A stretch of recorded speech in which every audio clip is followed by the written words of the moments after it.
Top 9 news కి స్వాగతం. మహబూబ్ నగర్ జిల్లా మూసాపేట మండలంలోని రాష్ట్ర ప్రభుత్వం ప్రతిష్టాత్మకంగా ప్రవేశపెట్టిన భూభారతి చట్టం అవగాహన సదస్సులో జిల్లా కలెక్టర్ మరియు రెవెన్యూ అధికారులతో కలిసి పాల్గొన్న దేవరకద్ర ఎమ్మెల్యే శ్రీ జి మధుసూదన్ రెడ్డి. ఈ సందర్భంగా ఎమ్మెల్యే జిఎంఆర్ మాట్లాడుతూ భూభారతి చట్టం ద్వారా భూ వివాదాలకు శాశ్వతంగా పరిష్కారం లభిస్తుందని, రైతుల భూములకు పూర్తి భరోసా లభిస్తుందని, రైతుల భూ సమస్యలు శాశ్వతంగా తీర్తాయని, ఇకపై గ్రామాల్లో భూ పంచాయతీలు వివాదాలు ఉండవని అన్నారు.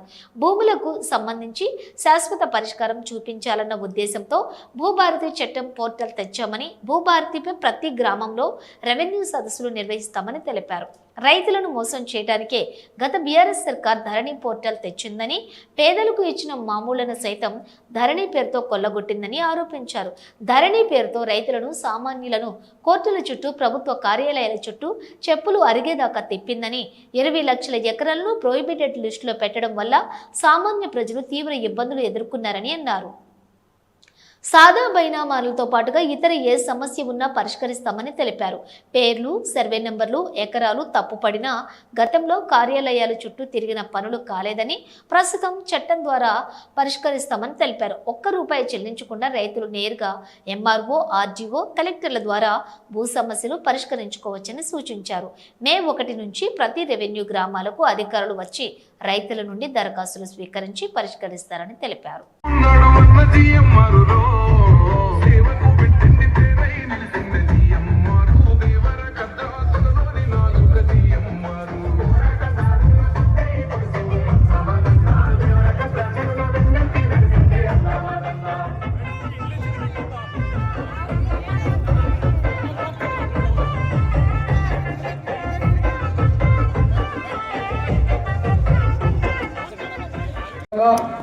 మన ముసాపేట మండల కేంద్రానికి విచ్చేసినటువంటి మన ప్రియతమ నాయకులు, మన దేవరకద్ర శాసనసభ్యులు అన్న జి మధుసూదన్ రెడ్డి గారికి హృదయపూర్వకంగా స్వాగతం పలుకుతున్నాం.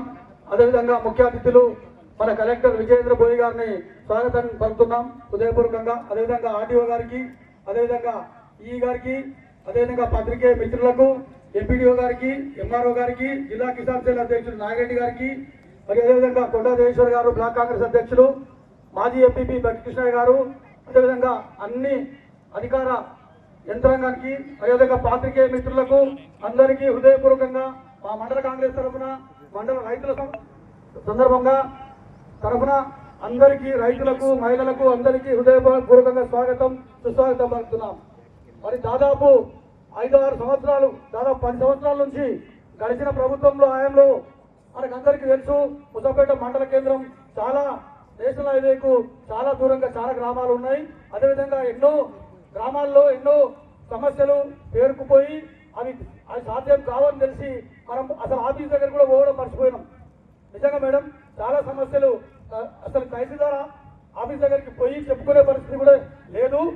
దాన్ని నిజంగా మాకు నిజంగా సంతోషకరమైన విషయం ఏంటంటే, ఈ రాష్ట్రంలో మా రాష్ట్ర మంత్రివర్గం, ముఖ్యమంత్రి గారికి నిజంగా చాలా వారికి హృదయపూర్వకంగా వారికి ధన్యవాదాలు తెలియాలి. ఎందుకంటే అనేది ఎవరు ఎంత కబ్జాలో ఉన్నారు, ఎంత భూమి వారి ఆధీనంలో ఉంది, ఇవన్నీ తేల్చాలంటే సర్వే ఇంపార్టెంట్.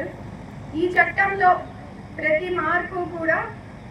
మార్పు చేయడానికి, ఎంట్రీ ఈ ఆర్ఓఆర్లోకి తీసుకురావడానికి సర్వే మ్యాప్ అనేది చాలా ముఖ్యం. ఈ సబ్ డివిజన్ మ్యాప్ అనేది కూడా మనకి ముందు అవసరం ఉంటుంది. ముందు మీకు పట్టదారు పాస్ పుస్తకాలు ఇచ్చేటప్పుడు కూడా సర్వే మ్యాప్తో సహా కూడా మీకు ఆ పాస్బుక్లు ప్రింట్ చేసి ఇవ్వడం జరుగుతుంది. ఇవన్నీ జరగాలంటే ఇప్పుడు ఈ మార్పులు జరిగి ప్రజలందరికీ కూడా తొందరగా పరిష్కారం కావాలి అంటే మెషినరీ, రెవెన్యూ శాఖ కానీ, సర్వే శాఖ కానీ బలోపేతం కావడం అనేది చాలా అవసరం. సో దానికి కూడా ఇప్పుడు ప్రభుత్వం కార్యక్రమాలు చేపట్టబోతుంది.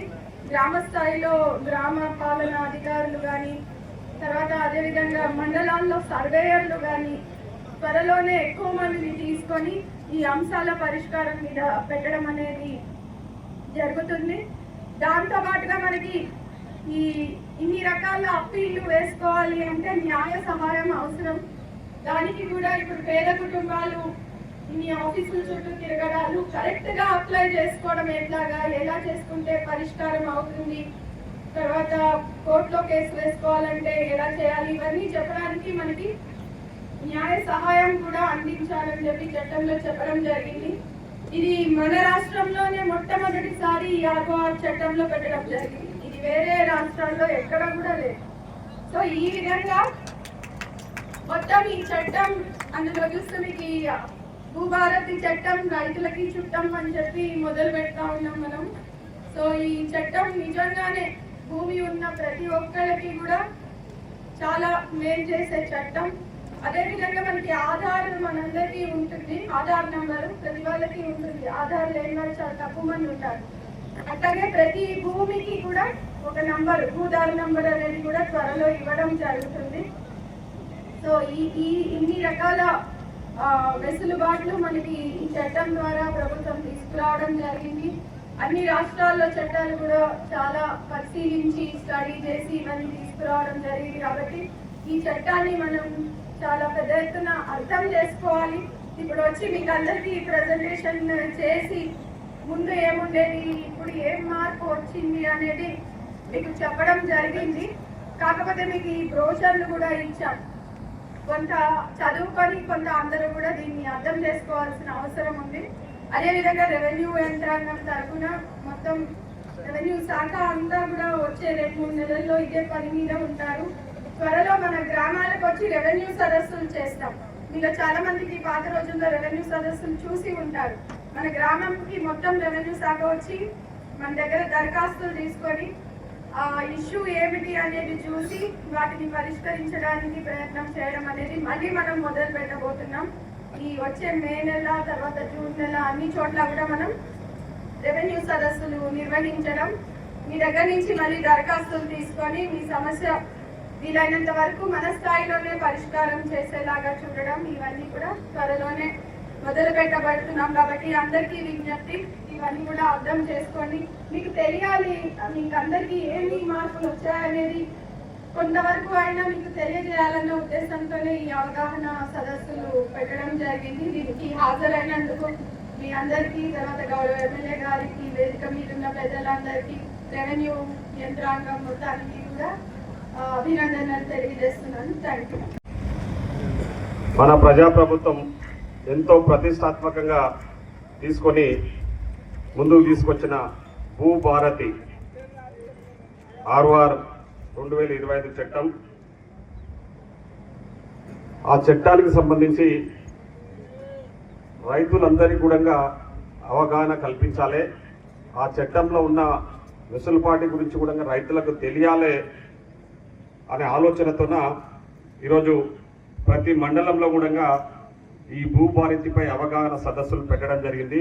ఈరోజు ఉదయం అడ్డాకులలో ఆ సమావేశం నిర్వహించుకొని ఇప్పుడు మన ముసాపేట మండలానికి ఈ భూభారతి చట్టం గురించి అవగాహన సదస్సును ఇక్కడ నిర్వహించుకుంటా ఉన్నాం.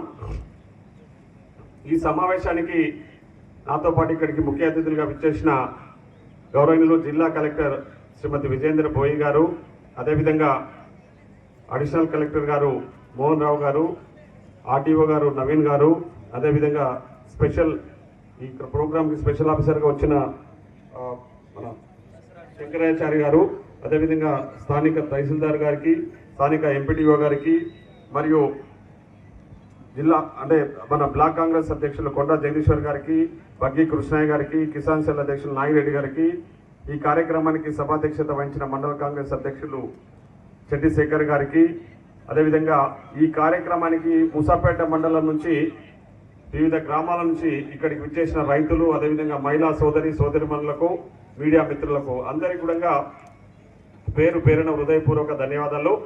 ముఖ్యంగా ధరణి అనే ఒక భూతం, నేను భూతం అని ఎందుకంటుండంటే ఆ ధరణి వల్ల ఇక్కడ ఉన్న చాలా మంది రైతులే కాకుండా యావత్ తెలంగాణ రాష్ట్రంలో కూడా రైతులందరూ ఎన్నో ఇబ్బందులకు గురైంది. ఆ ధరణి యొక్క మహమ్మారి వల్ల కొన్ని కుటుంబాలు రోడ్డున్న పాలైన విషయం కూడా మనందరికీ కూడా తెలుసు. ఎందుకంటే భూమి అనేది తెలంగాణ రాష్ట్రంలో ఒక భూమికి ఒక ప్రత్యేకత ఉంది. ఎన్నో సంవత్సరాలుగా స్వాతంత్రానికి ముందు స్వాతంత్రం సిద్ధించినాక కూడా భూముల కోసం పోరాటం చేసిన వ్యక్తులు తెలంగాణలో ఎంతో మంది ఉన్నారు. అంటే భూమి భూమి అనేది వారికి చాలా ముఖ్యమైనదని మనందరూ కూడా తెలుసు. మన భూములు రికార్డులు లేకుండా పోవడం, ఉన్న భూములలో తక్కువ భూమి చూపెట్టడం, మన భూములు ఇంకొకళ్ళ పేరు మీద చూపెట్టడం, అదేవిధంగా మన భూములు మనం ఎవరికైనా అవసరానికి అమ్ముకుందామంటే రిజిస్ట్రేషన్ కాకుండా నిషేధిత జాబితాలలో పోవడం, ఇవన్నీ కూడా ఆ ధరణి మహమ్మారి వల్లనే సంభవించినాయి. ముఖ్యంగా ఆ ధరణి మహమ్మారి వల్ల కొన్ని భూములైతే పూర్తిగా అదే అంటే పట్టా ల్యాండ్ ఉన్నా సరే అవి తీసుకుపోయి నిషేధిత జాబితాలో చూపించింది. అవన్నీ చూపెట్టడానికి కారకులు ఎవరు? ఈరోజు ఆ ధరణి అనే మహమ్మారిని తీసుకొచ్చిన కేసీఆర్ గారి కుటుంబం వాళ్ళ సొంత అవసరాల కోసం, వాళ్ళ ఆస్తులు కాపాడడం కోసం ప్రజల ఆస్తులు, ప్రభుత్వ ఆస్తులను అంటే ముఖ్యంగా భూములను, ప్రభుత్వ భూములను కొల్లగొట్టడానికి వాళ్ళ ఇంట్లో కూర్చొని తయారు చేసుకొని ఆ చట్టాన్ని తీసుకొచ్చేసి మన నెత్తిన రుద్దిండు. ఆ చట్టం వల్ల ఎవరికి మేలు చేకూరిందో మీకు అందరికీ కూడా తెలుసు. ఎన్ని లోపాలు ఉన్నాయంటే ఎవరిని అడిగినా కూడా, చిన్న రైతుకు అడిగినా కూడా ధరణి వల్లనే నేను ఈరోజు రోడ్డు పాలైనని చెప్పి చెప్తా ఉన్నాడు. వాళ్ళ భూములకు భద్రత లేకుండా పోయింది. ఎక్కడో ఒక ప్రైవేటు సంస్థ కప్పజెప్పి ఆ ప్రైవేటు సంస్థ ద్వారా ధరణిని నడిపించిన వ్యక్తులు టీఆర్ఎస్ పార్టీ నాయకులు. ఈరోజు ప్రభుత్వ భూములు అంటే గవర్నమెంట్ భూములు కానివ్వండి, భూదాన భూములు కానివ్వండి, అసైన్డ్ భూములు, ముఖ్యంగా హైదరాబాద్ చుట్టుపక్కల కొన్ని వందల ఎకరాలను కేసీఆర్, కేటీఆర్, హరీష్ రావు, ఆ కవితారావు, వారి కుటుంబ సభ్యులు, వాళ్ళతో పనిచేసిన మాజీ మంత్రులు, మాజీ ఎమ్మెల్యేలు దోచుకున్నారంటే ఓన్లీ ధరణిని అడ్డం పెట్టుకొని అని చెప్పి కూడా ఈ సందర్భంగా నేను గుర్తు చేస్తా ఉన్నా. ఆ ధరణిని అడ్డం పెట్టుకొని కొందరు అధికారులను వాళ్ళ చెప్పు చేతుల్లో ఉంచుకొని అధికారులతోన వాళ్ళు ఈ విధంగా మోసాలకు పాల్పడ్డారు. వందల ఎకరాలను ప్రభుత్వ భూములను కూడా కొల్లగొట్టిరని కూడా ఈ సందర్భంగా మీకు గుర్తు చేస్తా ఉన్నా. అట్లా వాళ్లకు మాత్రమే ఆ ధరణి ఉపయోగపడ్డది తప్ప ఆ ధరణి వల్ల సామాన్య ప్రజలకు ఒరిగింది ఏమీ లేదు. ఆ ధరణి వల్ల సామాన్య ప్రజల సమస్యలు పెరిగినాయి, భూ సమస్యలు తప్ప ఎక్కడ కూడా పరిష్కారం కాలే. ఏదైనా భూమి సమస్య వచ్చి ఎంఆర్ఓ ఆఫీస్కి పోతే ఎంఆర్ఓకి అధికారాలు ఉండవు. ఎంఆర్ఓ ఏం చేయాలో ఆ చట్టంలో రాయబడలే. ఎంఆర్ఓ దగ్గరికి అయితే లేదని చెప్పి ఆర్టీఓ దగ్గరికి పోతే ఆర్టీఓకి అధికారాలు ఇవ్వరు. ఆ చట్టంలో అధికారంలో ఆర్టీఓకి ఏమి చెప్పాలో అది ఆర్టీఓ గారు ఏం చేయాలో లేదు. అదేవిధంగా కలెక్టర్లు కూడా అంతంత మాత్రంగానే అవకాశాలు కల్పించిన చట్టం ద్వారా. సో ఫైనల్ గా ఎక్కడ పోవాలి? ఏదైనా సమస్య వస్తే చక్కగా ల్యాండ్ రిఫార్మ్స్ ట్రిబ్యునల్ అంటే CCLA, commissioner of land revenue దగ్గరికి హైదరాబాద్ పోతే తప్ప ఆ సమస్యకు పరిష్కారం దొరకదు. మొత్తం తెలంగాణ రాష్ట్రం మొత్తము ఇక్కడ మనం మూసాపేటలో ఉన్న వాళ్ళం హైదరాబాద్ పోవాలంటే ఎంత ఖర్చు వస్తుందో మీకు తెలుసు. ఆడకు పోయినా ఎవరిని కలవాలో తెలియదు. ఆడకు పోయి దరఖాస్తు ఇస్తే లక్షల దరఖాస్తులు అక్కడ పెండింగ్ ఉండడం వల్ల ఏమి పరిష్కారం కాలే.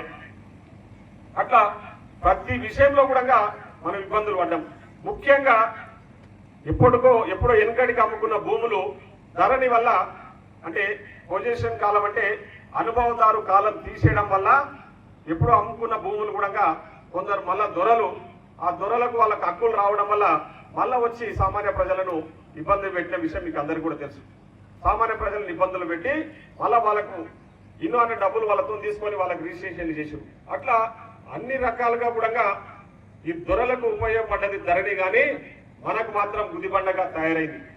ఆ రోజు మాట ఇచ్చినాం, మీ అందరు ఆశీర్వదించండి, మేము అధికారంలోకి వస్తాం, వచ్చినప్పుడే ఆ ధరణిని తీసుకుపోయి బంగాళాఖాతంలో వేస్తాం, మీకు అనుకూలమైన చట్టం, మీకు అందరికీ ఆమోదయోగ్యమైన చట్టాన్ని మీకు తీసుకొచ్చి మీకు అందుబాటులోకి ఉంచి మీ భూ సమస్యలని పరిష్కారం చేస్తామని ఆ రోజు మాట ఇచ్చి ఈ రోజు మాట నిలబెట్టుకున్నాడు మన పాలమూరు ముద్దుబిడ్డ, మన గౌరవ ముఖ్యమంత్రి శ్రీ రేవంత్ రెడ్డి గారు అని చెప్పేసి ఈ సందర్భంగా నేను గుర్తు చేస్తా ఉన్నా. ఎందుకంటే ఆ రోజు ఎన్నికలప్పుడు మీకు